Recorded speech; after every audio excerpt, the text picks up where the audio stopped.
poppin', yo? Welcome back to another YouTube video, and today we're taking a look at another film review, and I am shocked and I am appalled that I have never looked at Spider-Man Into the Spiderverse as a film review. I am shocked, disappointed, and appalled that I've never done this. So, with the recent release of Spider-Man Across the Spider-Verse, and with Spider-Man Beyond the Spider-Verse coming out very soon, I have decided to go back and look at Into the Spider-Verse as a film review for you guys to enjoy on the channel.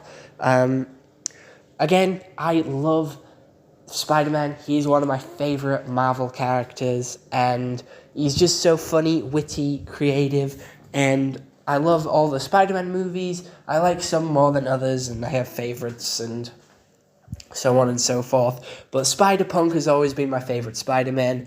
So when I heard of Spider-Verse coming out, I was excited, and then he wasn't in it. But Spider-Man Into the Spider-Verse, after gaining superpowers from a spider bite, Miles Morales protects the city of Spider-Man. Soon he meets alternate versions of himself and gets enrolled in an epic battle to save the multiverse. So, how this film starts is of Miles sitting at his desk, drawing, singing the well-known song,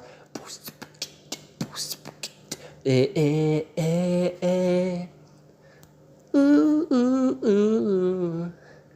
You're a sunflower, I think your love will be too much, and if you're left in the dust, I think I'll come find ya. You're a sunflower, you're a sunflower, and when I'm leaning on you, you don't make it easy, no. Wish I could be there for you, give me a reason to. Every time I'm walking now, I can hear you telling me to turn around. Fighting for my love, yeah, you won't back down. Even if we gotta risk it all right now. I know you're scared to be alone.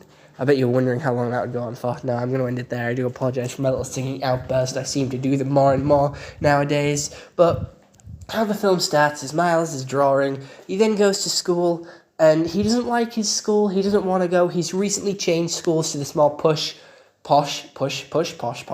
This more posh school, which don't get his jokes, he doesn't feel like he fits in, and he then gets upset, sneaks out, goes to see his Uncle Aaron. They go and spray paint. He gets bit by a spider, and then he goes back there one night to continue his painting, take a couple of pictures, but he hears something, and then he goes through a tunnel, and he sees Spider-Man fighting this world's Green Goblin, Kingpin, and Prowler.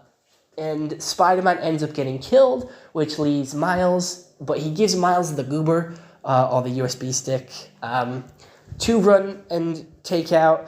He then goes and buys his own sort of makeshift Spider-Man costume, like a Spider-Man onesie, which doesn't fit him, and obviously that's where the Stan Lee cameo is. He then goes out and practices and pretends to be Spider-Man, and we get a couple of funny jokes. He then ends up breaking the goober and runs into another Spider-Man.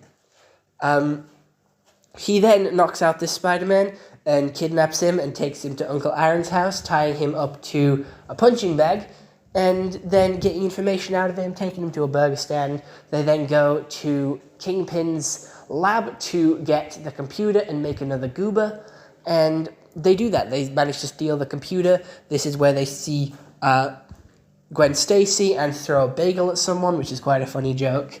But then they go to Peter Parker's actual house, where they meet Spider-Man Noir, Spider-Ham, and Penny Parker, who all berate Miles and try and get him to do all this stuff, which I think is really unfair. He's literally just become Spider-Man like 3 days ago, and you expect him to be able to do all this shit, and know how to do it all straight away, which is incredibly unfair. But then he goes off on his own to prove that he can do it. He goes to Uncle Aaron's house to get advice. He then runs back to the house because he realizes Uncle Aaron is the Prowler, and then he tells the family and the Spider Gang, Prowler's my uncle, and then they're like, were you followed? And he's like, no, and then boom, the villains come in. We got Scorpion, we got Tombstone, we got loads of other villains coming in and breaking in here, and There's a big fight. We have the Prowler, who creases Miles' Jordans. I can't believe it. He creases them. You never crease a man's Jordans. And we got loads of memes from it where Prowler creases Jordans.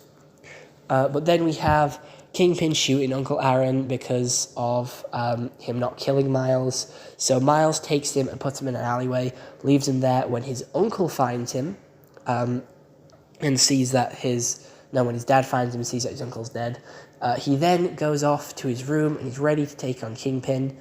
They all tie him up. They all leave him and say, no, you can't do this. They then go to Kingpin's big penthouse, break into his sort of party, and wherever all the butlers are dressed as Spider-Man, so they blend in pretty nicely, although, again, we have Spider-Woman, not in a suit, and we have Spider-Man Noir, all in black. So they're very out of place, but they still manage to fit in. They then go down to the Collider, where they are met with Miles, who went on his own quest. He broke out of the sort of restraints that they put him in. He went to Aunt May's, and he spray painted his own suit, and he did his leap of faith, which is the best scene in any movie ever. And then he manages to surprise them all there and help them fight the bad guys, turn on the Collider, get them all home, defeat Kingpin, and stop his plan and stop the Collider from destroying the city, and then tying Kingpin up and going off and being Spider-Man. The secret end credits bit is where Miguel O'Hara first opens up his tech. He's a lot skinnier and he's a lot happier, and he's more of a Spider-Man sort of character here, where he's making jokes and quips, and he does go and does the pointing meme at the end of the movie. And that's pretty much the plot. I absolutely adore this movie. The animation is so incredible. The attention to detail is really incredible. We have Miles being tied up to Uncle Aaron's thing in number 2, like he did to Peter in this one. We have Spot being the guy who threw the bagel at him. We have so many, basic sort of blink and you'll miss it scenes in this movie being transferred to the next one. So every frame matters in this film, which is incredible. We have such attention to animation, where Miles is animated at a different frame rate to the rest of the characters until he takes that leap of faith. Then he's animated at the same frame rate as them, just to show his journey of being Spider-Man. And that even crossed over into Fortnite with Gwen Stacy's emote, where she's doing all the cartwheels. That is also animated like Miles was before he discovered his Spider-Man abilities. It's just such a groundbreaking movie. It's got such a unique animation style, which has completely changed the game. This animation style has completely shockwaved over from the past 5 years. Holy shit, it's 7 years since this movie came out, because it came out in 2018. Holy fuck. So across the past 7 years, no one has been able to replicate it until as of recent, with Pixar's newest edition DreamWorks' newest edition of Puss in Boots, the newest Spider-Man, and now the Turtles movie as well with Warner Brothers.